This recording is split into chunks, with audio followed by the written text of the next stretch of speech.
우리 시간 예배로의 부름으로 2017년 10월 29일 예배 하나님께 드리도록 하겠습니다.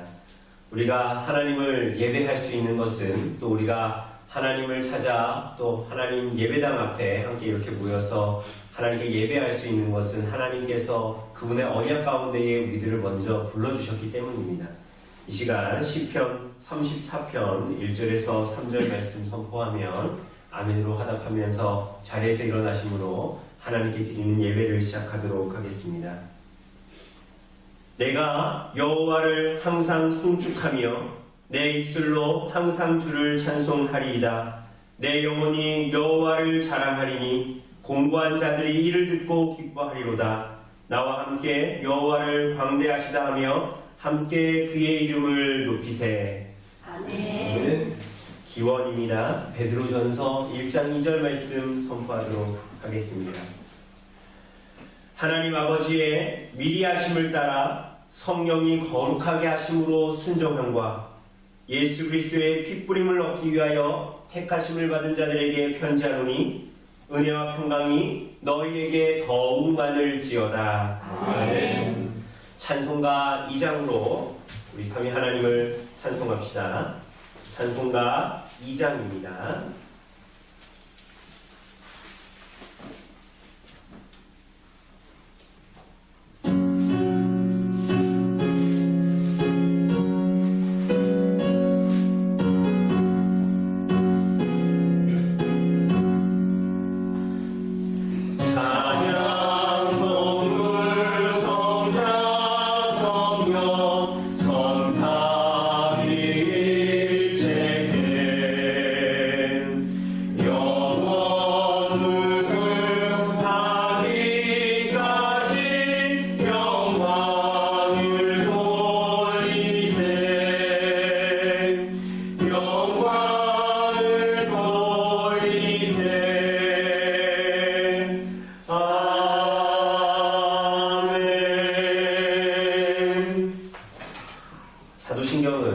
성삼위 하나님을 향한 우리들의 신앙 고백을 요약해 놓은 것입니다. 이 시간 우리들의 신앙을 함께 고백하도록 합시다. 우리가 무엇을 믿습니까? 전능하사 천지를 만드신 하나님 아버지를 내가 믿사오며 그 외아들 우리 주 예수 그리스도를 믿사오니 이는 성령으로 잉태하사 동정녀 마리아에게 나시고 본디오 빌라도에게 고난을 받으사 십자가에 못 박혀 죽으시고 장사한 지 사흘 만에 죽은 자 가운데서 다시 살아나시며 하늘에 오르사 전능하신 하나님 우편에 앉아 계시다가 저희로서 산자와 죽은 자를 심판하러 오시리라. 성령을 믿사오며 거룩한 공예와 성도가 서로 교통하는 것과 죄를 사하여 주시는 것과 몸이 다시 사는 것과 영원히 사는 것을 믿사옵나이다. 아멘. 이 시간 구약 봉독하도록 하겠습니다. 오늘 구약 봉독 본문은 이사야서 60장 10절로 마지막 절까지의 말씀입니다. 제가 가진 성경으로 구약 성경 1041쪽에 있는 이사야서 60장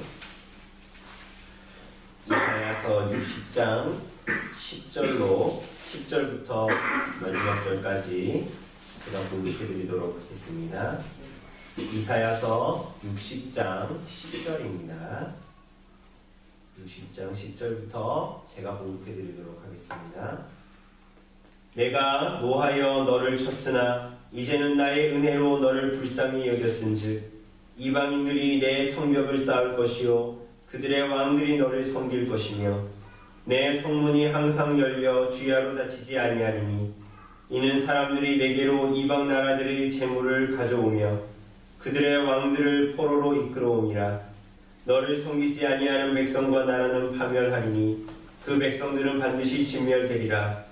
레바논의 영광 곧 잣나무와 소나무와 황양목이 함께 내게 이르러 내 거룩한 곳을 아름답게 할 것이며 내가 나의 발둘 곳을 영화롭게 할 것이라. 너를 괴롭히던 자의 자손이 몸을 눕혀 내게 나오며 너를 멸시하던 모든 자가 내 발 아래에 엎드려 너를 일컬어 여호와의 성읍이라 이스라엘의 거룩한 이의 시온이라 하리라. 전에는 내가 버림을 당하며 미움을 당하였으므로 내게로 가는 자가 없었으나 이제는 내가 너를 영원한 아름다움과 대대의 기쁨이 되게 하리니 내가 이방 나라들이 젖을 빨며 뭇 왕이 젖을 빨고 나 여호와는 내 구원자 내 구속자 야곱의 적는 자인 줄 알리라. 내가 금을 가지고 놋을 대신하며 은을 가지고 철을 대신하며 놋으로 나무를 대신하며 철로 돌을 대신하며 화평을 세워 관원으로 삼으며 공의를 세워 감독으로 삼으리니 다시는 강포한 일이 내 땅에 들리지 않을 것이요 황폐와 파멸이 내 국경 안에 다시 없을 것이며 내가 내 성벽을 구원이라 내 성문을 찬송이라 부를 것이라. 다시는 낮에 해가 내 빛이 되지 아니하며 달도 내게 빛을 비추지 않을 것이요 오직 여호와가 내게 영원한 빛이 되며 내 하나님이 내 영광이 되리니 다시는 내 해가 지지 아니하며 내 달이 물러가지 아니할 것은 여호와가 내 영원한 빛이 되고 내 슬픔의 날이 끝날 것이니라. 내 백성이 다 의롭게 되어 영원히 땅을 차지하리니 그들은 내가 심은 가지요 내가 손으로 만든 것으로서 나의 영광을 나타낼 것인즉 그 작은 자가 1000명을 이루겠고 그 약한 자가 강국을 이룰 것이라. 때가 되면 나 여호와가 속히 이루리라. 아멘. 자리에 앉아주시고요. 찬송가 71장으로 우리 하나님을 찬송합시다. 찬송가 71장입니다.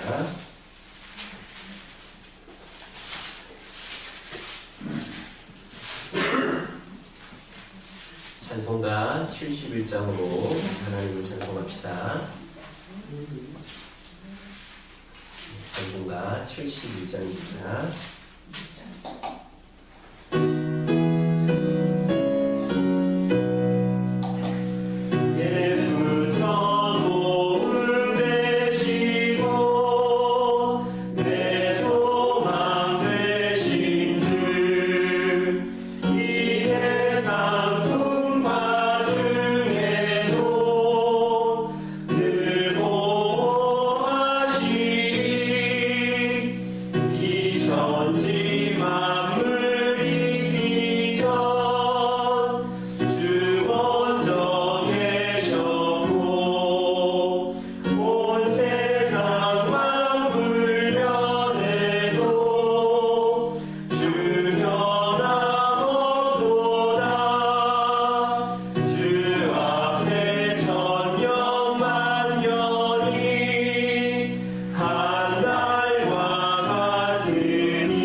큰 글씨는 제가 읽고 작은 글씨는 성도님들이 보시면 되겠습니다.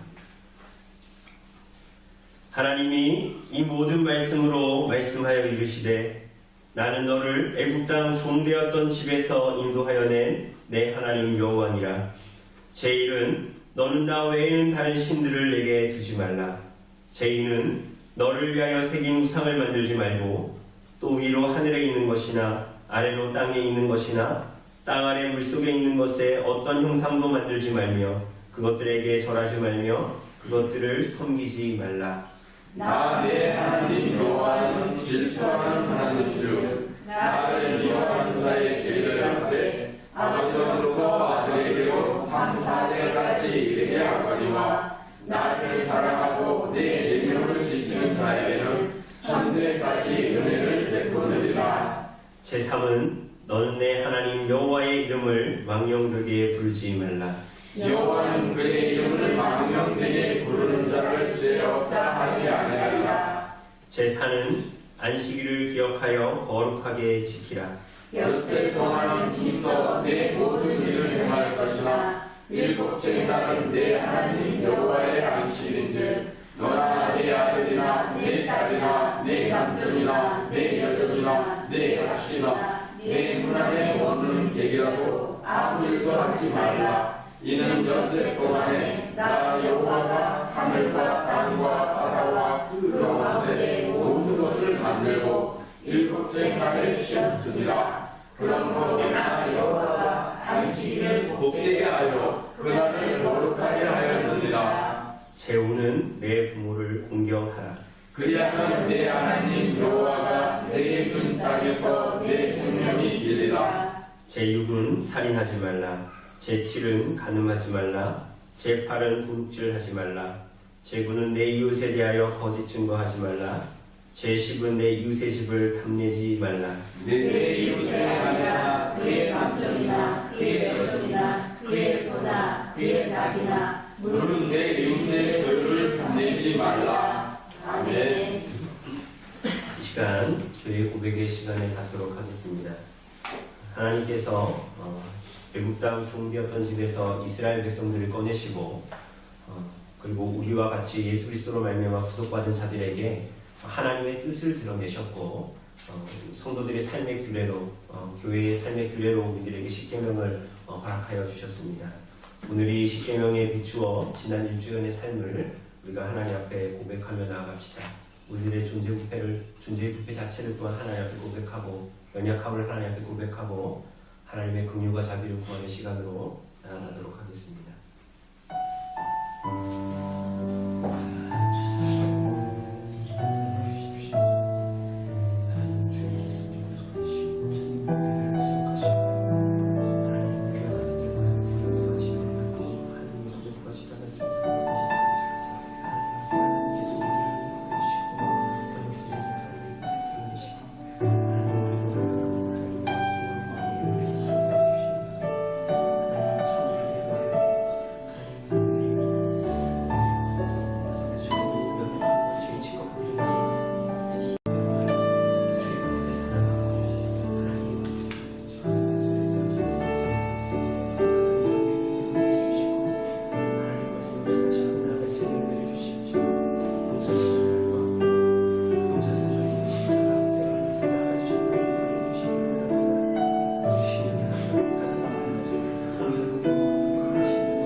그러므로 이제 그리스도 예수 안에 있는 자들에게는 결코 정죄함이 없나니 이는 그리스도 예수 안에 있는 생명의 성령의 법이 죄와 사망의 법에서 너를 해방하였습니다. 아멘.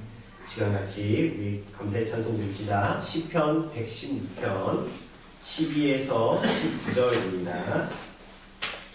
우리가 가진 시편 찬송으로 88장에 있는 시편 116편 12에서 19절입니다. 우리가 가진 찬송가로 시편 찬송으로 88장에 있습니다. 시편 116편 12에서 19절 우리가 찬송합시다.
전지전능하시며 거룩하신 하나님 아버지, 변함없이 은혜 언약 가운데 함께 하시고 거룩한 예배의 자리로 인도해 주시는 은혜 감사드립니다. 하나님의 은혜로 풍성한 은혜를 거두는 농부들의 분전을 보며 우주 만물의 주인이신 하나님 아버지께 감사드립니다. 하지만 언약 가운데 살아가는 저희들의 모습은 분들과 같은 모습일 때가 너무도 많은 걸 고백합니다. 영원한 생명, 참 진리를 깨닫지 못하고 세상의 헛된 것과 육신의 편안함을 고집하며 살아가는 우리를 긍휼히 여겨주시고 말씀에 온전히 순종하며 살아갈 수 있도록 영원한 능력을 충만하게 하옵소서. 이 시간 선포되는 말씀을 통하여 잡는 영혼을 깨우시고 성령 하나님의 도우심을 통하여 그리스도의 진능된 삶을 온전히 감당하게 하옵소서. 감당하며 거룩하신 예수 그리스도의 이름으로 기도드립니다. 아멘. 이 시간 우리 함께 말씀 봅시다. 우리 룻기 4장입니다. 룻기 4장 13절에서 22절까지의 말씀입니다. 제가 가진 성경으로 구약 성경 406쪽에 있는 룻기 4장 13절에서 22절까지의 말씀입니다.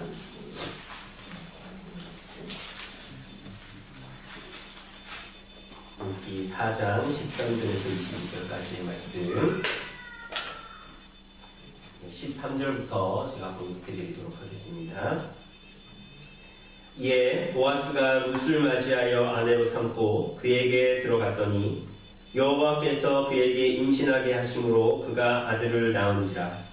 여인들이 나오미에게 이르되 찬송할지로다. 여호와께서 오늘 내게 기업 물을 자가 없게 하지 아니하셨도다. 이 아이의 이름이 이스라엘 중에 유명하게 되기를 원하노라. 이는 내 생명의 회복자이며 내 노년의 봉양자라. 곧 너를 사랑하며 7 아들보다 귀한 내 며느리가 낳은 자로다 하니라. 나오미가 아기를 받아 품에 품고 그의 양육자가 되니 그의 이웃 여인들이 그에게 이름을 지어주되 나오미에게 아들이 태어났다 하여 그의 이름을 오벳이라 하였는데 그는 다윗의 아버지인 이새의 아버지였더라. 베레스의 계보는 이러하니라. 베레스는 헤스론을 낳고 헤스론은 람을 낳았고 람은 암미나답을 낳았고 암미나답은 나손을 낳았고 나손은 살몬을 낳았고 살몬은 보아스를 낳았고 보아스는 오벳을 낳았고 오벳은 이새를 낳고 이새는 다윗을 낳았더라. 오늘 사랑하는 여러분, 우리는 오늘 룻기의 마지막 장을 우리가 마지막 부분을 보게 됩니다. 아마 오늘 우리가 룻기를 끝내고 나서는 이제 다음 성경으로 넘어가기 전에 성경의 어떤 예수님의 비유라든가 산상수훈 이런 것들을 좀 주제 설교를 좀 몇 주 동안 하고 우리가 다시 성경을 강해하는 걸로 그렇게 하도록 하겠습니다. 우리가 지난주에도 살폈듯이 우리가 이제 오늘 룻기의 마지막을 보면서도 마찬가지인데 우리가 좀 룻기를 보면서 특별히 기억해야 할 것은 이 성경을 바르게 해석하기 위한 어떤 큰 문을 가져야 합니다. 그것은 곧 룻기가 성경에 어디에 위치해 있느냐 하는 것이죠. 우리가 지난주에 본 대로 룻기는 여호수아서 그리고 이어지는 사사기 그리고 사무엘로 넘어가기 역사서로 넘어가기 전에 룻기가 있지요. 사실은 가나안 땅에 들어가는 이스라엘 백성들 여호수아부터 사실은 그 이전부터도 참된 주제는 안식입니다. 그것은 곧 하나님 안에서의 안식을 이야기하는 것이죠. 우리들이 이스라엘 백성들이 가나안 땅에 들어갔음에도 불구하고 안식하지 못했던 이유를 우리가 지난주에도 다루었습니다. 그죠? 그것은 곧 하나님의 말씀 안에서의 순종, 하나님의 계시 안에서의 순종이었습니다. 그죠? 그것이 없으니 그들이 애국 땅을 나와서도 여전히 안식이 없었고 이후에 가나안 땅의 약속의 땅인 가나안 땅에 들어가서도 사실은 안식을 누릴 수가 없었지요. 왜냐하면 그 땅 자체가 안식을 주는 것이 아니었기 때문이죠. 전에도 우리가 에스겔서를 통해서도 봤듯이 성전 자체가 하나님의 임재를 보장해 주는 것이 아니듯이 바로 이 하나님 안에서의 이 안식을 누리는 것 그것이 어떻게 주어지는 것이냐라는 큰 주제를 가지고 있습니다. 그래서 오늘 이 룻기는 이 나오미의 한 집안은 한 개인의 고통, 한 개인의 삶의 어려움 물론 그렇게도 해석이 되어질 수 있고 우리들의 삶에도 하나님께서 그렇게 찾아오실 수 있죠. 그죠? 그렇게 우리 가운데 하나님을 인격적으로 만나고 하나님께서 일하시는 우리가 경험하게 하시잖아요. 그런데 특별히 오늘 룻기는 그것을 포함하되 룻기는 하나님의 큰 역사 안에서 안식이 어떻게 주어지고 있고 하나님의 백성들을 향한 하나님의 주권과 열심이 어떻게 포기되어지지 않고 신실하게 이어져 가는가 우리들의 어떠함에 상관없이 우리들의 불신실함에 아무 상관없이 때로는 우리들의 불완전함에도 불구하고 하나님께서 우리들에게 베푸시는 그 인애가 얼마나 큰가 그 사랑이 얼마나 멈추지 않고 끊임없는가를 우리들에게 보여주는 것입니다. 우리가 룻기를 보면서도 이미 보아봤지만 하나님의 백성들은 우리들이 생각하는 것보다 훨씬 더 심각하게 망가져 있습니다. 물론 이후의 역사서에서도 반복되어서 나타납니다. 그래서 하나님은 이스라엘 백성들에게 회초리를 내십니다. 그들의 인생에 회초리를 내시죠. 그건 이미 여호수아서에서도 나왔었고 사사기에서도 반복됐습니다. 그런데 하나님께서는 그들에게 회초리를 내시지만 그보다 더 근본적인 대책을 마련하고 이루십니다.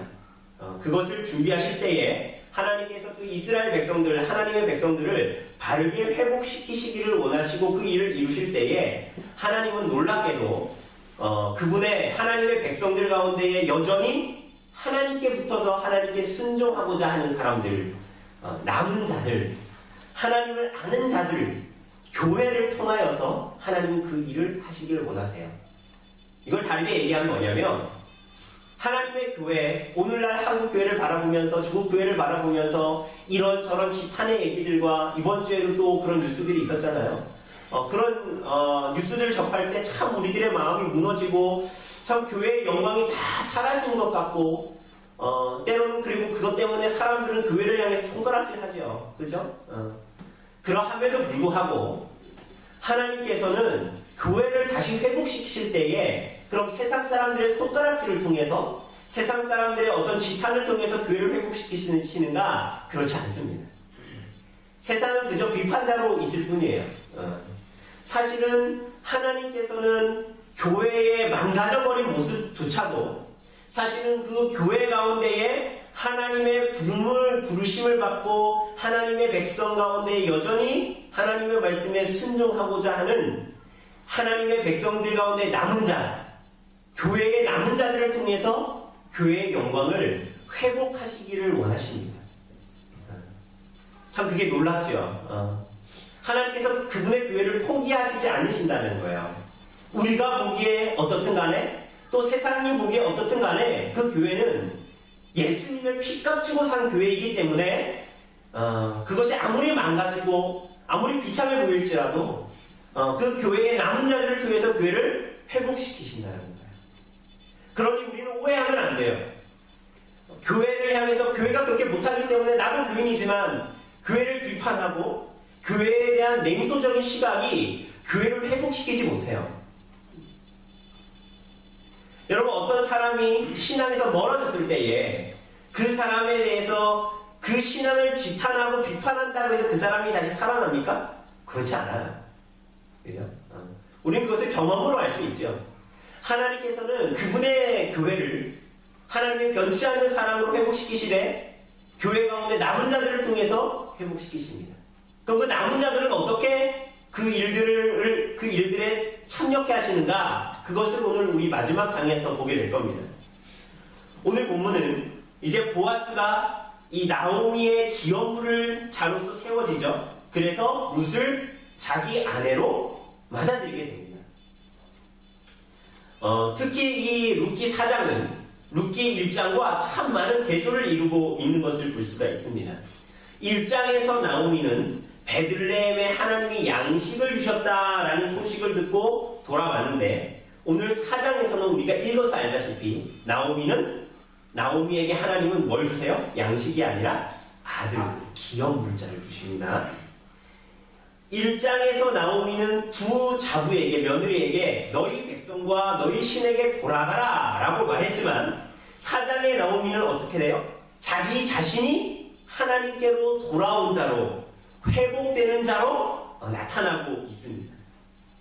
하나님의 백성들을 향한 하나님의 뜻이 바로 여기에 있어요. 자기 소견에 옳은 대로 살아가는 하나님의 자녀들이라 하나님께서는 그들을 징계하심으로 교훈하십니다. 그러나 하나님의 궁극적인 목적은 그 회초리와 징계에 있지 않고 참으로 그들을 그 원래의 자리로 돌이키고 회복하는 데에 하나님의 초점이 있는 것입니다. 하나님은 그들을 사랑하심으로 회복시키십니다. 그런데 그 일의 시작은 나오미도 아니요, 룻도 아니요, 보아스도 아니라는 것을 우리는 알 수가 있어요.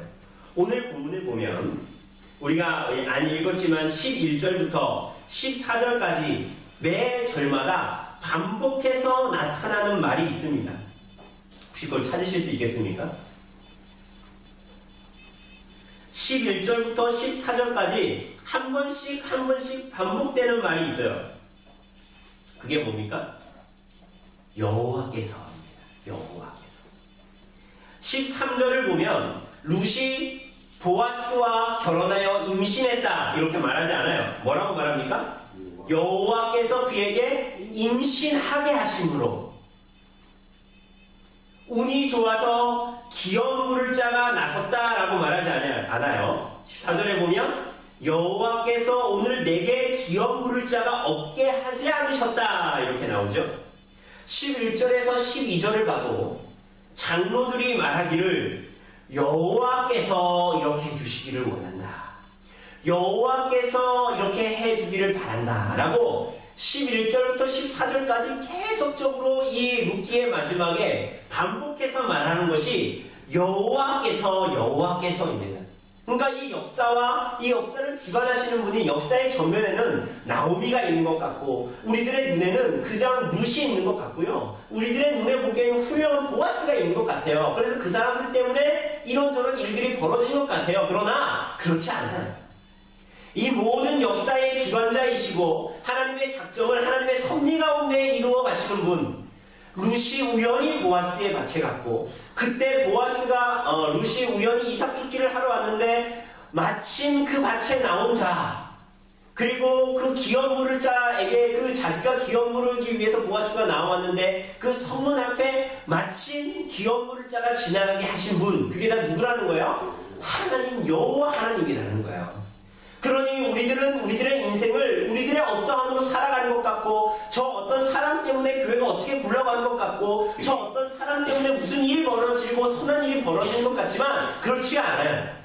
하나님께서 우리들의 인생을 주관하시는 분이시고, 이 세상의 역사는 하나님의 작정과 하나님의 섭리가 이루어지는 땅이라는 거예요. 모두 하나님이 하시는 거예요. 그들의 소원도 그랬고 실제도 그랬습니다. 하나님이 그들의 백성 가운데, 교회 가운데 일하시는 분으로 나타나는 거예요. 우리들은 눈에 보이는 것으로 하나님이 일하시는 것 같다, 일하시지 않는 것 같다라고 말하지만 그렇지 않아요. 우리들의 실망 가운데에서도, 우리들의 참 절망 가운데에서도 하나님은 그 가운데에 하나님의 뜻대로 일하시는 분이세요. 놀랍게도 하나님의 영광을 위하여서.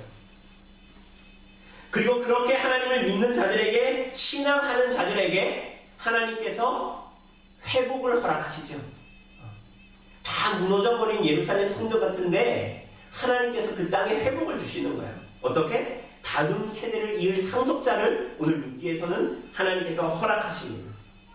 사랑하는 여러분, 이것은 매우 중요한 교훈이에요. 그 시대는, 룻기의 시대는 다 사람들이 자기 소견에 오른 대로 행하던 사람들이었어요. 교회 안에 있지만 사실은 교회에서 선포되는 말씀대로 말씀은 듣지만 율법을 알아요. 율법 몰랐던 사람들이 아니에요. 그런데 이 사람들은 자신들의 판단과 자신들의 소견에 오른 대로 하나님을 섬기며 살아갔던 사람들입니다. 그래서 이 사람들은 어떻게 해요? 하나님도 섬기고 바알도 섬기고 하나님도 섬기고 아세라도 섬기고 하나님도 섬기고 내 마음대로도 하고 그러는 거예요. 믿는 사람들도 세상 사람들과 같은 생각과 판단, 가치관으로 판단하면서 세상을 살아갔고, 또 오히려 오늘 본문에서 보는 것처럼, 룻기와 사사기를 통해서 보는 것처럼 믿는 자라고 이름표가 충고하는 세상이었어요. 지금 이 시대도. 교회 다니는 건 괜찮은데 내가 정말 네 걱정돼서 그러는 거야. 너가 믿는다는 건 아는데 야, 너 그렇게 살면 이 세상에서 살아남을 수가 없어. 야, 그렇게 왜 교회 다니는 건 안다니까. 그래, 너 그렇게 살면 안 돼. 세상이 그렇게 호락호락한 줄 아니? 너가 믿는 건 괜찮은데 야, 세상 물정을 좀 알고 살아야지 라고 말하는 세상이죠. 우리들도 그러한 세상 가운데 살고 있죠.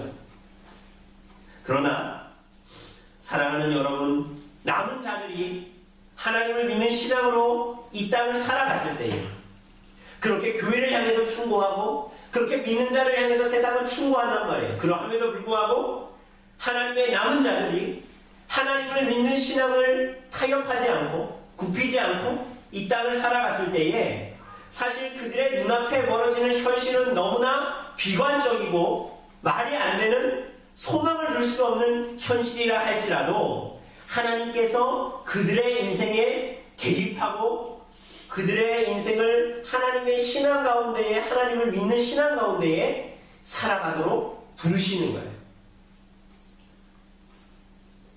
그래서 돌이켜서 회개하여 하나님 앞에 그래도 살아가고자 했던 것이 헛되지 않은 일로, 헛된 것으로 돌아가지 않은 일로 그것을 드러내시는 거예요. 그걸 어떻게 오늘 룻기에서는 드러내셨습니까? 그들의 다음 세대를 이을 상속자를 허락하심으로 그렇게 하셨어요. 나오미가 베들레헴으로 돌아왔을 때에 기대할 수 없었던 바를 룻기의 마지막에는 얻게 되는 거예요.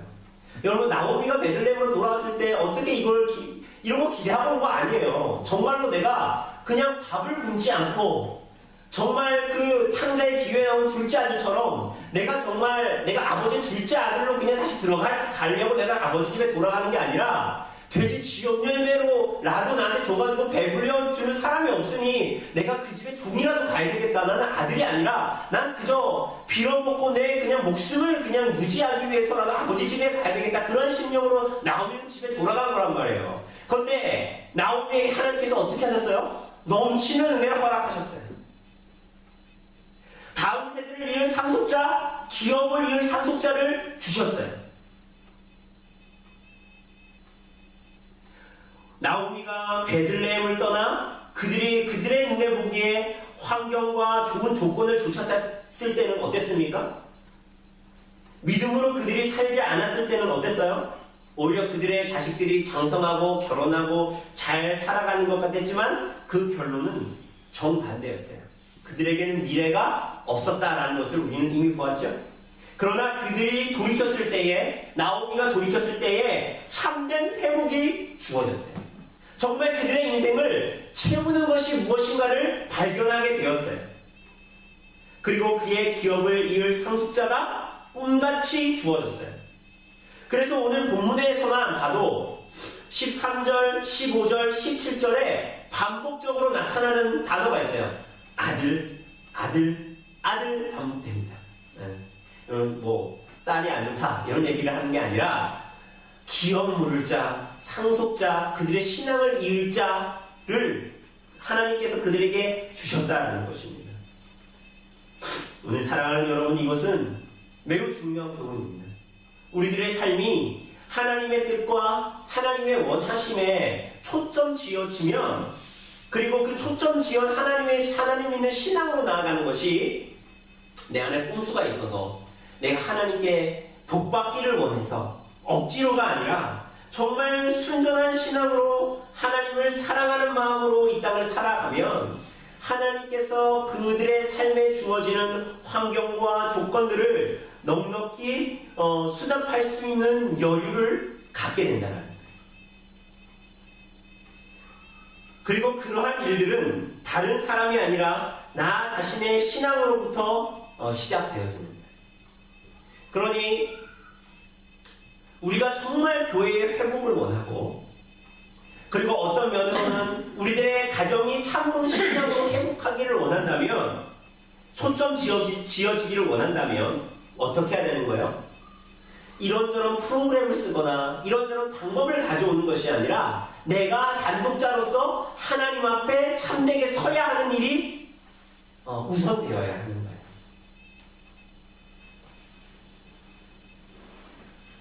나 자신을 긴밀하게 하나님 앞에 돌아보고 하나님의 뜻에 초점 지어지는 인생을 살도록 해야 합니다. 그래서 그분의 은혜의 말씀 가운데에 머물기를 원해야 합니다. 무엇보다도 나오미는 그 일에 선제적으로, 그 일이 그렇게 결과적으로 주어져야 하지만 그 일에 선제적으로 나타나야 하는 일이 뭐였냐면 그가 다시 이스라엘 공동체로 돌아가는 일이었어요. 교회 안으로 돌아오는 일이었어요. 나오미가 가장 먼저 한 일이 뭡니까? 그의 인생이 바로 잡히고 그의 인생이 바른 신앙으로 다시 한번 회복되어지는 일은 뭘로 시작했습니까? 그가 모압 땅에 머무른 것이 아니라 이스라엘 공동체로 베들레헴으로 돌아가는 일로 시작되었습니다. 그죠? 그때에 하나님께서 비로소 본격적으로 그에게 일하셨다라는 것을 우리는 좀 기억해야 합니다. 우리가 아는 그 깔빙 선생은 뭐라 그랬습니까? 교회를 어머니로 모시지 않는 자는 하나님을 아버지로 섬길 수 없다라고 이야기합니다. 명언이죠. 그죠? 하나님께서 이 땅에 교회를 주신 이유가 뭐냐는 거예요. 하나님의 성도들이, 하나님의 자녀들이 교회를 어머니로 모시지 않으면 하나님을 아버지로 섬길 수 없다는 겁니다. 교부 키프리아이라는 사람은 이렇게 말했어요. 교회 밖에는 구원이 없다. 굉장히 급진적인 얘기죠. 그러나 맞는 얘기입니다. 교회 밖에는 구원이 없어요. 하나님의 말씀이 참되게 선포되고 참된 신앙의 터 위에 머무는 것이 참된 생명, 영생을 누리는 길이다라고 말하는 거예요. 그러니 오늘 본문에서 말하고 있는 나오미가 이스라엘 공동체로 들어갔다. 그리고 이스라엘 백성들뿐만이 아니라 하나님의 자녀들이 깔뱅이 말하는 것처럼 교회를 어머니로 모시는 것, 그리고 키프리안이 교회밖에는 구원이 없다라는 것은 다 무엇을 얘기하는 것입니까?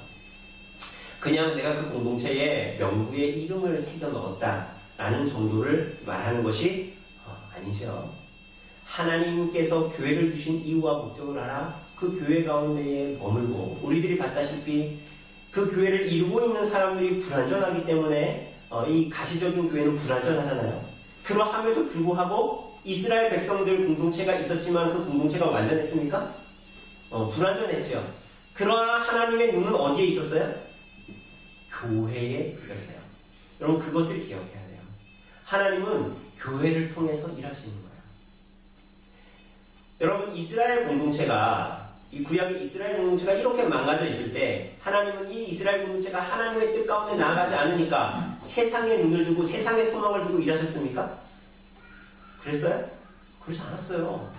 하나님은 교회가 아무리 망가져 있어도 교회에 하나님의 마음을 두시고 교회를 통해서 일하시기를 원하셨어요. 왜? 그 교회에 하나님의 언약을 주셨고, 사실은 근원적으로는 그 교회를 예수 그리스도의 피값 주고 사셨기 때문에 하나님께서는 이 교회에 소망을 두시는 거예요. 여러분 이것을 잘 기억하셔야 됩니다. 우리들이 이 조국교회를 바라보면서도 날마다 절망하잖아요. 그죠? 마치 내가 하나님 믿는 사람인데 나를 하나님 앞에 매일 비추어 봐도 절망하는 것과 같이 우리가 이 땅의 교회의 이런저런 모습들을 바라보면서 절망하고 때로는 실망하죠. 그러지 않았으면 좋겠는데. 여러분, 그러함에도 불구하고 하나님께서 교회를 이 땅에 두신 이유와 목적을 분명히 알아야 합니다. 교회가 교회인 이유는 하나님을 믿는 신앙하는 사람들이 모여있기 때문에 교회가 존재하는 게 아니에요. 이 땅에 교회가 존재하는 것은 하나님의 작정과 뜻이 있기 때문이고, 또한 그 교회를 예수 그리스도의 십자가의 피 흘리심으로 샀기 때문에 교회가 너무나 큰 의미가 있는 거예요. 교회를 주신 이유가 거기에 있는 것이죠. 오늘 본문을 보면 특이하게도 이 이스라엘 공동체 가운데에 머무는 보아스와 룻 사이에 아이가 태어나는데 이 아이의 이름을 짓는 것을 누가 합니까? 여러분 흔히 아이가 태어나면 그 이름 누가 지어요? 아버지, 어머니 혹은 할아버지, 할머니가 짓죠. 그런데 오늘 본문을 보면 17절을 보면 여러분 누가 지어요? 그의 이웃 여인들이 이름을 지어줍니다. 그의 이웃 여인들이 이름을 지어주되라고 말하죠. 여러분 우리 혹시 지난주 설교의 제목을 기억하시는 분이 있으십니까? 일주일이나 지났는데 그거 어떻게 알아요? 그죠? 기억 물을 자 아무개. 여러분 원래 보아스보다 기억 물을 자가 있었잖아요. 보아스보다 앞선 더 친족이 있었죠. 그 사람의 이름이 뭐였어요?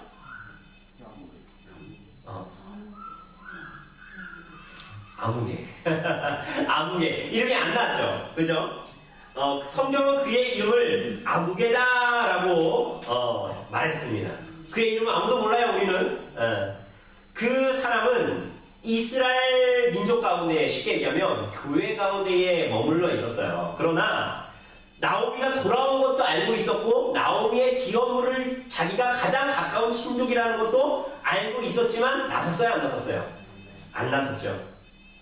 하나님의 말씀에 순종하여 하나님께서 그에게 베푸신 인애로 살아가서 자기 자신을 위해서만 그의 인생이 초점 지어진 자로 그냥 살아가죠. 나오미가 그렇게 모든 것을 다 잃어버린 자로 텅 빈 자로 돌아왔는데 그의 기업을 물어줘야 당연한 사람인데 당연히 해야 할 사람인데 오히려 그것을 무시하고 어떤 면에서는 자기가 하나님의 긍휼과 사랑으로 하나님의 백성이 되었음에도 불구하고 하나님의 긍휼과 자비가 필요한 자에게 나섰어요, 안 나섰어요?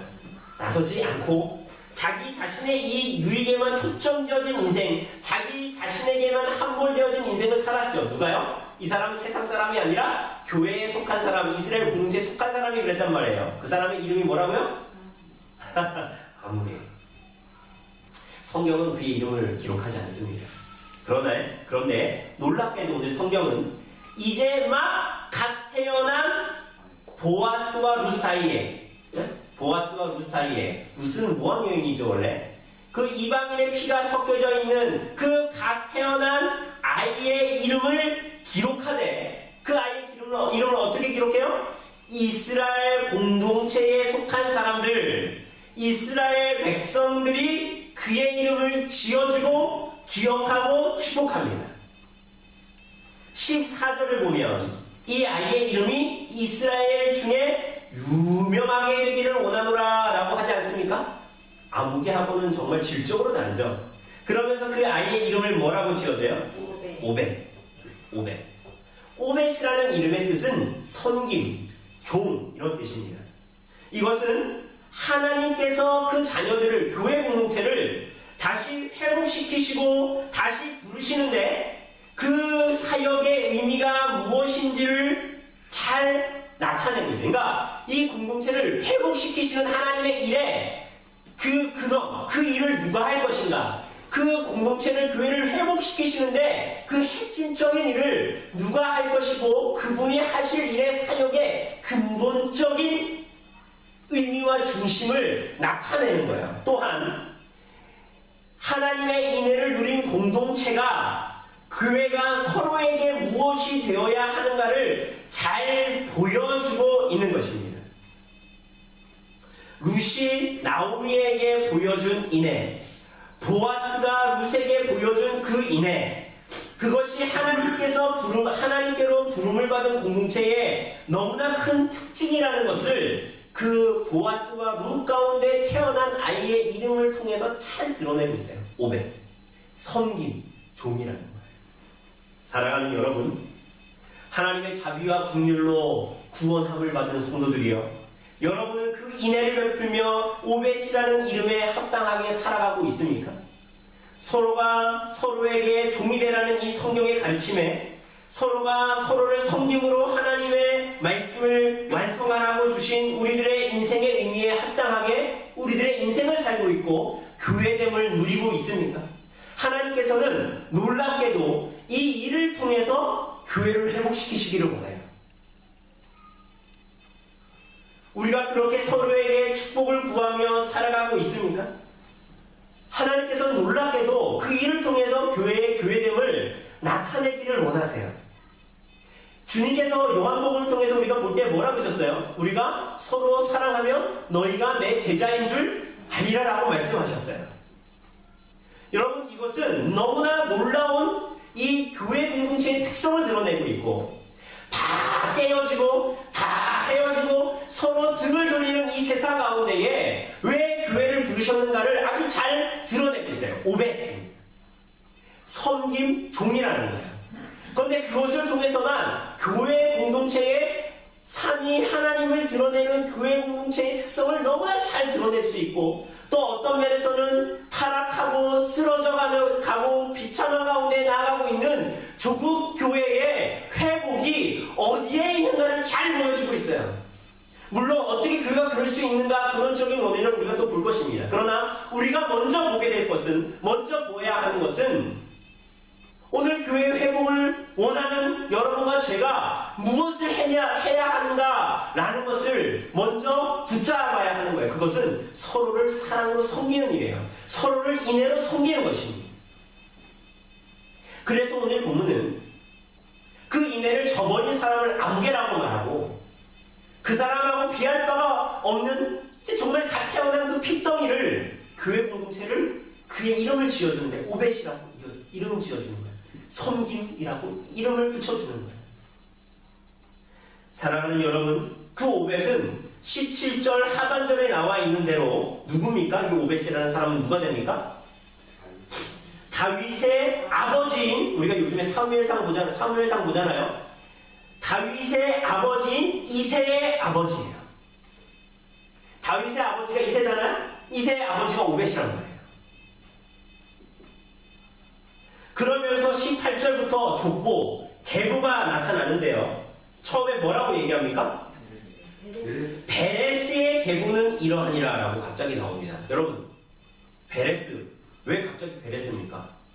갑자기 왜 베레스의 계보가 나오는 걸까요? 우리가 지난주에 읽었지만 12절을 보면 이렇게 말합니다. 내 집이 다말이 유다에게 낳아준 베레스의 집과 같게 하시기를 원하노라 라고 말하죠. 왜 베레스의 집입니까? 우리는 사실 이미 창세기 강해를 통해서 창세기를 다 보았습니다. 그죠? 여러분, 야곱의 기사가 이제 거의 끝나면 야곱의 아들이 몇 명이었습니까? 12명이죠. 야곱으로 말미암아 사실은 아브라함에게 약속하셨던 하나님의 이 약속이 조금씩 더 퍼져나가죠. 그죠? 야곱으로 말미암아 12지파의 이 골격이 세워지는 거예요. 그리고 야곱의 이야기가 사실은 35장으로부터 끝나고 그 이후부터는 야곱의 12아들들의 기사들이 막 기록되잖아요. 그런데 거기서 야곱의 아들들의 주를 이루었던, 야곱의 아들들의 스토리의 주를 이루었던 사람이 누굽니까? 누구의 이야기입니까?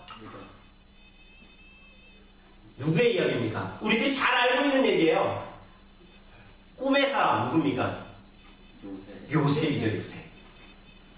그런데 그래서 막 형들이 막 시기해가지고 요셉을 막 팔아버리잖아요. 미디안 상인에게 팔아버리잖아요. 그런데 여러분, 자 이제 우리가 강의를 들었던 걸 잘 생각해보세요. 그러면서 요셉의 얘기가 좀 재밌게 막 나왔어요. 그런데 여러분, 그 가운데 하나 끼어진 이야기가 하나 있었어요. 되게 생뚱맞은 얘기가 하나가 껴있었어요. 굉장히 이상한 얘기, 거의 막장 드라마 같은 얘기가 하나 끼어있었습니다. 그게 누구 얘기입니까? 그렇죠. 유다의 얘기입니다. 응? 유다에게 세 아들이 있었어요. 엘과 오난과 셀라. 그죠? 우리 여기 나가다 보면 셀라 커피숍 있잖아. 셀라. 그런데 엘과 오난과 이 셀라라는 세 아들이 있었는데 결혼을 했습니다. 첫째 엘이라는 아들이 결혼했어요. 누구하고 결혼했어요? 다말. 그렇죠. 며느리가 중요하죠. 다말이에요. 다말. 그런데 이 다말과 결혼했는데 이 엘이 어떻게 됩니까? 죽어버렸어요. 그쵸? 그러니까 어떻게 돼요? 형사 칠수제에 의해서 형의 기업을 이어줘야 되니까 이 다말에게는 누가 들어가야 되는 거예요?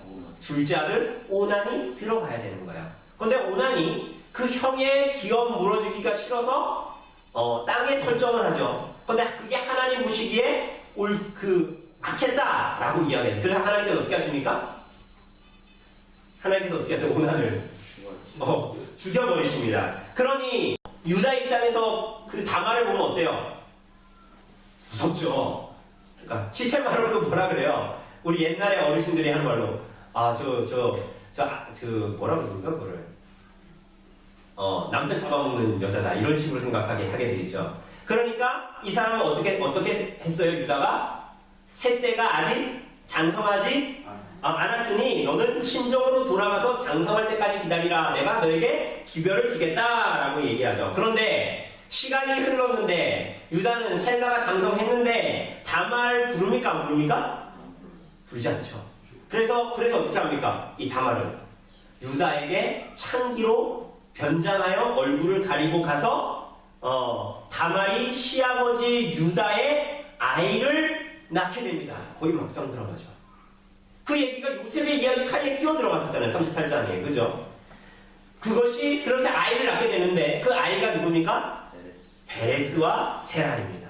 쌍둥이인데 세라가 원래 첫째였는데 다시 손이 집어 들어가고 누가 나와요? 베레스가 터치고 나왔다. 이렇게 해서 이름이 베레스잖아요. 성경에 왜 이런 얘기가 있지? 우리가 창세기 보면서도 되게 의구심을 가지고 봤잖아요. 유다의 이런 이야기는 우리들에게 뭘 얘기해 줍니까? 하나님께서 우리들을 사용하시다라는 거야. 이상하죠? 하나님이 우리들의 불순종과 우리들의 속임수마저도 하나님이 사용하셔서 하나님의 뜻을 이루신다라는 거예요. 불순종하며 살아갔던 유다, 그런 그를 속이려던 며느리 다말의 속임수까지도 사용하셔서 하나님께서 유다의 자손을 통해서 하나님의 일을 이루시죠. 왜? 예수님이 누구의 자손으로 나타나십니까? 다윗. 유다의 혈통으로 나타나는 예수 그리스도. 그래서 유다의 사자라고 얘기하잖아요. 뭐 우리들이 이미 아는 대로 유다는 원래 야곱의 장자가 아니었습니다. 원래 야곱의 장자가 누굽니까? 첫째가 르시입니다. 르시. 루벤이 그런데 어떻게 합니까? 아버지의 첩과 통관하잖아요.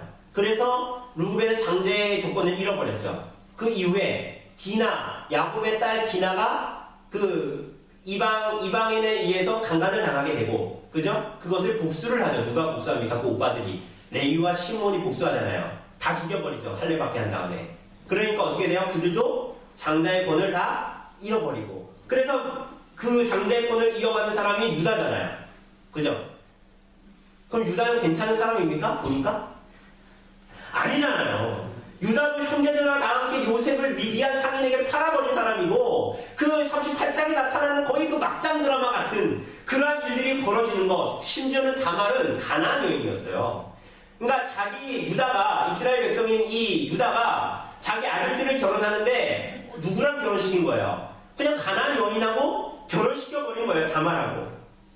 그러나 사랑하는 여러분, 하나님께서 그들의 모든 연약함에도 불구하고 오히려 그것들을 허용하시고 사용하심으로 말미암아 하나님의 뜻을 이루시는 거예요.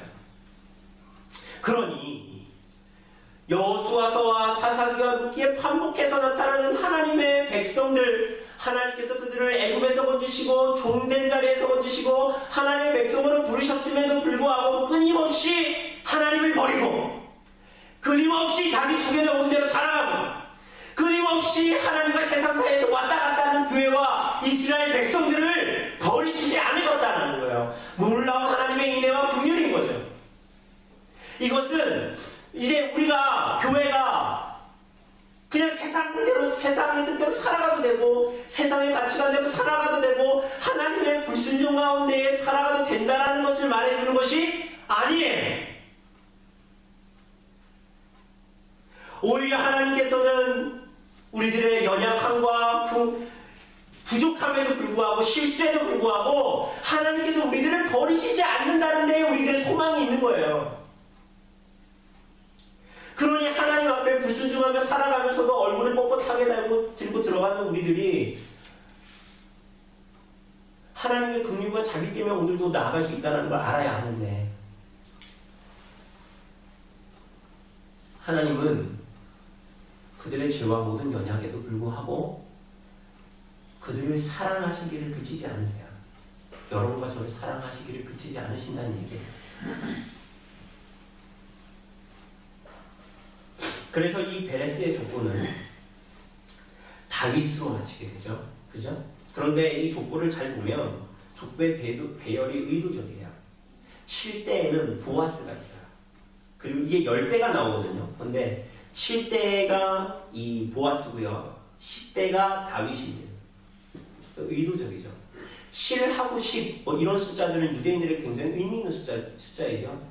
7, 온전함, 10은 충만함, 이런 걸 나타내는 숫자들이거든요. 그런데 그 자리에 보아스와 다윗을 자리시켰다는 것은, 지금 이 역사는, 교회 가운데 흘러가는 이 역사는, 그래, 유다의 어떠함에도 불구하고, 나오미의 어떠함에도 불구하고, 그들의 실수와 그들의 인생의 죄된 그런 순간까지도 하나님께서 그것 때문에 하나님의 사랑과 긍휼과 자비와 하나님의 언약을, 하나님의 일을 포기하고 버리는 것이 아니라, 그 역사 속의 일들이 하나님의 섭리와 작전 가운데 진행되고 있다는 것을 보여주는 거예요. 하나님의 일이 성취되어지고 있다는 것을 보여주는 것입니다. 사랑하는 여러분, 이 족보는 정확하게 마태복음 1장의 족보와 연결됩니다. 마태복음 1장의 족보에는 4명의 여인이 나옵니다. 그게 누굽니까? 다말, 라합, 룻, 바세바입니다. 다말은 어떤 여자입니까? 가나안 여자죠. 우리가 아까 본 대로 시아버지와의 관계를 통해서 자녀를 낳은 사람입니다. 라합은 누굽니까? 여호수아에 보면 그 여자는 창기였어요. 그죠? 여리고성의 창기였어요. 그런데 그 이후에 살몬이라는 사람과 결혼을 해서 아이를 낳죠. 룻은 누굽니까? 우리가 본 것처럼 하나님의 총회에 들어오지 못한다는 율법에 명시되어 있는 모압 여인이었어요. 모압 출신의 과부였죠. 밧세바는 어떻습니까? 다윗과의 간음을 통해서 솔로몬을 낳은 히타이트족, 이방인의 여인이었어요. 그런데 이런 입에 붙이기도 껄끄러운 족보에 다윗이 들어가 있고, 어떻게 보면 부끄러운 구약의 역사를 총망라한 족보인 이 마태복음 1장의 마지막에 나오는 인물이, 마지막의 아들이 누굽니까? 예수님이죠. 오늘 사랑하는 여러분, 예수님이 이와 같은 족보에 오신 것이야말로 빌립보서 2장 7절에서 말하는 바와 같이 오히려 자기를 비워 종의 형체를 가지사 사람들과 같이 드셨다라는 말씀의 의미를 잘 드러내고 있는 것입니다. 도리어 이러한 수치스럽고 부끄럽고 죄밖에 없는 하찮은 인생들의 족보 가운데 오신 예수 그리스도, 이 족보 자체는 하나님께서 그분의 교회와 그분의 백성들에게 무슨 일을 하실 것인가, 그 메시아가 오셔서 그 교회를 위하여서 어떠한 일을 하실 것인가에 대한 그러한 것들을 그대로 보여주는, 예수 그리스도의 사역이 과연 교회에 어떤 의미를 가지고 있는가를 그대로 보여주는 것이라고 할 수 있어요. 소요리 문답 27문답에서는 그리스도의 구속을 어떠한 상태로 이루시는가에 대한 내용이 나옵니다. 그게 그리스도의 낮아지심, 비하의 내용이죠. 그리스도의 낮아지심은 그의 출생 자체인데 천한 신분으로 나셔서 율법 아래 복종하시고 생의 여러 가지 비참과 하나님의 진노와 십자가에서 저주의 죽으심을 받으시고 이렇게 말합니다. 우리 사랑하는 여러분, 예수 그리스도께서 이러한 부끄럽고 수치스러운 인생의 족보 가운데 오신 이유가 뭡니까? 그들의 모든 죄를 사유하시고 덮어주시기 위함이었어요. 왜 이 부끄러운 족보 가운데 오십니까? 오늘 설교의 제목이 죄인들의 기업 물을 잔대요. 여러분, 기업 물을 자의 첫 번째 조건이 뭐예요? 친족이어야 해요. 친족. 그죠? 예수께서 이 수치스럽고 부끄러운 인생의 족보 가운데 오신 이유는 죄인들의 기업 물을 자로 이 땅에 오셨다는 것을 보여주는 거예요. 여러분과 저 가운데에 오신 이유가 뭡니까? 여러분과 저와 같은 죄인들의 죄를 사시기 위해서 기업 물을 자로 이 땅에 오신 거예요. 룻기 4장 18절 이하의 족보의 결국인 이 이새의 아들 다윗은 결국 하나님의 마음에 합한 자, 그가 누구인가 라는 잘 보여주고 있어요. 그리고 하나님께서 그 뜻을 이루실 때에 그리스도의 교회의 모든 백성들의 불순종과 속임수마저도 사용하셔서 하나님의 뜻을 이루신다라는 것을 보여주고 있죠. 하나님의 신실하심을 보여주고 있는 거예요. 오늘 사랑하는 여러분, 하나님은 우리들의 어떠함에도 불구하고 하나님의 뜻을 성취하실 것이에요. 그러나 우리가 기억해야 하는 것은 뭡니까? 하나님은 이 일을 하시되 하나님의 뜻에 순종하며 하나님의 마음에 합한 자들을 사용해서 하나님의 일을 하시기를 원하셔요. 그죠? 하나님은 하나님의 뜻을 분명히 이루신다니까요. 그런데 하나님은 하나님의 백성들이 그 뜻에 순종하여 참여하기를 원하시고 기뻐하십니다. 그래서 보아스와 룻 사이에 태어난 아이의 이름을 이스라엘 백성들 그 교회 공동체가 지어준 거예요. 오벳. 룻이 보인 이내가 그 공동체 안에 넘치고 보아스가 보인 이내가 그 공동체 안에 넘쳐서 그 오벳이라는 아이가 탄생하게 되고, 그로 말미암아 그 공동체를 구속할 다윗, 그리고 다윗은 예수 그리스도를 상징하는 예표하는 사람이었잖아요. 오늘 사랑하는 여러분, 하나님은 교회가 하나님의 인애를 드러내기를 원하십니다. 여러분, 교회가 하나님의 인애를 드러내는 것은 하나님의 뜻을 성취하는 일이에요. 그렇게 헷세드의 보행자인 인애의 대행자인 보아스와 같은 자들이 하나 둘 나타나서 헷세드의 대행자인 보아스를 닮은 교회가 그렇게 인애의 대행자로서 이 죄악뿐인 세상에 존재하기를 원하시는 것입니다. 오늘 사랑하는 여러분, 룻기를 마치면서 다행히 룻기가 해피엔딩으로 끝나잖아요. 그죠? 우리가 기억했으면 좋겠어요. 교회는 어느 한순간도 여러분과 저의 어떠함에 기댄 적이 한순간도 없었어요. 그죠? 교회가 교회되는 것은 여러분의 어떠함, 저의 어떠함, 룻의 어떠함, 보아스의 어떠함이 아닙니다. 언제나 우리들의 못남, 우리들의 잘못, 우리들의 어리석음, 우리들의 죄와 실수에도 불구하고 하나님이 살아계셔서 그 교회와 백성을 유지시키시고 지키시고 보호하시는 하나님께 모든 공로와 주권과 열심이 있습니다.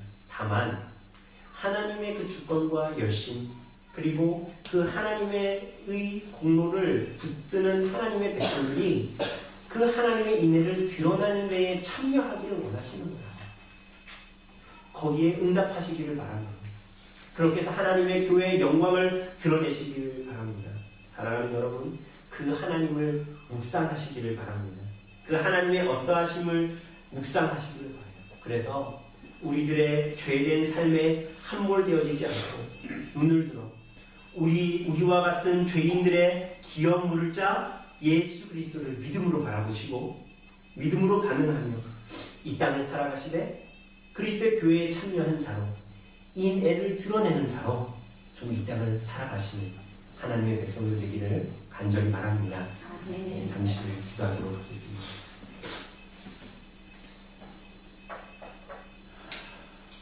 사랑하는 주님,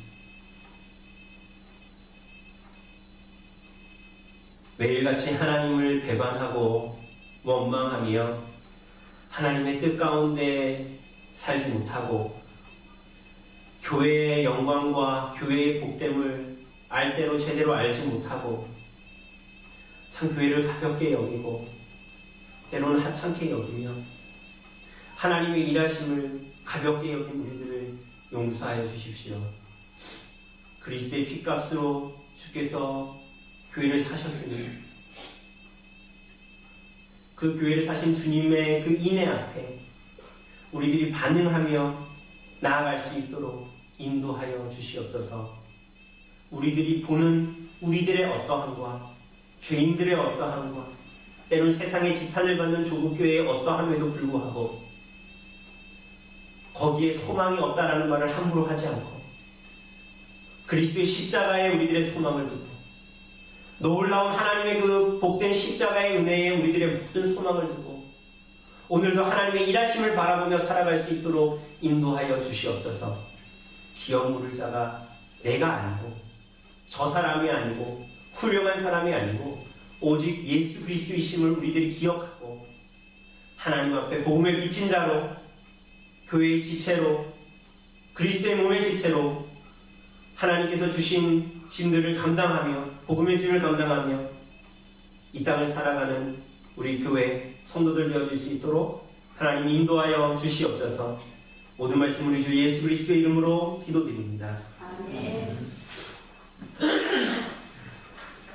우리 시간 찬송 211장 찬송하시면서 준비하신 헌금 헌당하도록 하겠습니다. 찬송가 211장입니다.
우리들의 인생의 주인이 하나님이심을 고백하며 우리들의 삶의 모든 주인이 하나님이심을 고백하며 우리 자신을 드리며 또한 그 표로 하나님께서 우리에게 주신 것들 가운데 구별하여 하나님께 드리며 나아가게 하시니 감사를 드립니다.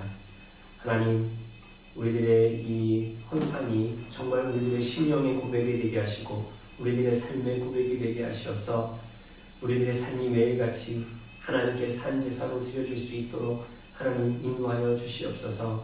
우리 성도들 한 사람 한 사람의 삶의 구체적인 내용들을 하나님께서 아시오니 그 부족한 것들을 하나님 영육간의 부족한 것들을 하나님께서 채워주시고 그 모든 것들을 통해서 하나님의 나라와 하나님의 의를 위하여 우리의 삶을 드릴 수 있는 귀한 성도들 되어질 수 있도록 하나님 축복하여 주시옵소서.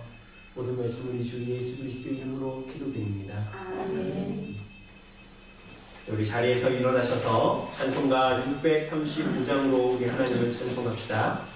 찬송가 635장입니다.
주 예수 그리스도의 은혜와 하나님의 사랑과 성령의 교통하심이 너희 우리와 함께 있을지어다. 아멘.